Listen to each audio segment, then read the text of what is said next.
Données météo et fichiers GRIB. Commençons par un concept essentiel. L'application fonctionne avant tout comme un lecteur de fichiers GRIB. Mais qu'est-ce qu'un fichier GRIB exactement? C'est le format standard que les agences météorologiques utilisent pour publier leurs données. Il est compressé mais très riche.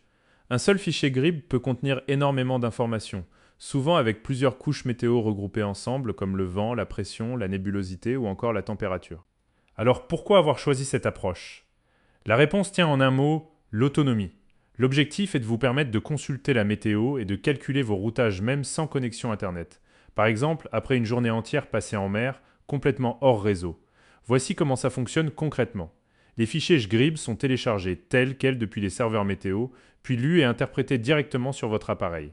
L'application prend ensuite ces données brutes et les transforme en quelque chose de lisible. Couche météo, métrique, évolution dans le temps, comparaison de modèles. Le tout est présenté de façon claire pour que vous puissiez l'exploiter rapidement. Parlons maintenant des avantages et des contreparties. L'avantage principal est immédiat. Une fois les modèles météo téléchargés sur votre téléphone, tablette ou ordinateur, vous pouvez couper Internet complètement et continuer à tout consulter. Météo et routage, en totale autonomie, les données brutes restent en cache sur votre appareil, ce qui vous permet de prendre des décisions éclairées même sans aucun réseau. La contrepartie, c'est que les fichiers GRIB embarquent toutes les couches météo.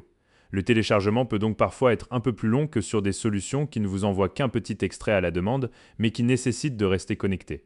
Le stockage sur votre appareil est aussi un peu plus important. Mais c'est un choix délibéré. En mer, la météo est un sujet de sécurité et elle ne doit jamais dépendre d'une connexion. Voyons maintenant comment configurer votre zone de cache. Pour conserver cette autonomie sans télécharger des fichiers trop volumineux, vous pouvez mettre en cache uniquement votre zone de navigation. Le principe est simple. Au lieu de télécharger un fichier mondial complet, vous définissez une zone géographique précise et seules les données correspondant à cette zone sont téléchargées.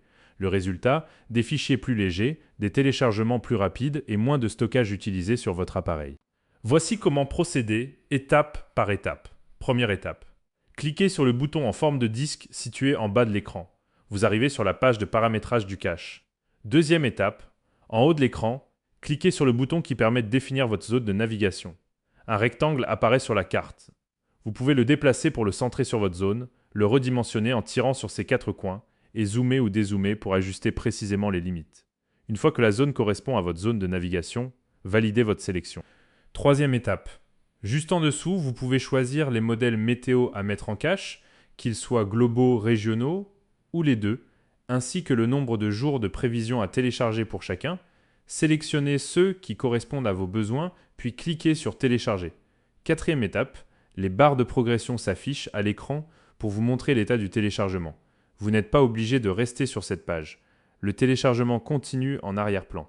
Cinquième étape, quand le téléchargement est terminé, un message vous propose de recharger les données. Cliquez sur Recharger et vous verrez que la météo s'affiche désormais uniquement sur la zone que vous avez sélectionnée. À partir de là, tout devient automatique. À chaque ouverture de l'application, elle vérifie si un nouveau run météo est disponible. Si c'est le cas, elle lance la mise à jour uniquement sur votre zone. Vous remarquerez une petite barre de progression noire en bas de la carte qui vous indique l'avancement. Une fois le téléchargement terminé, l'application vous propose de recharger l'affichage pour prendre en compte les nouvelles données. Et voilà, l'approche GRIB garantit une utilisation entièrement hors connexion une fois les données téléchargées.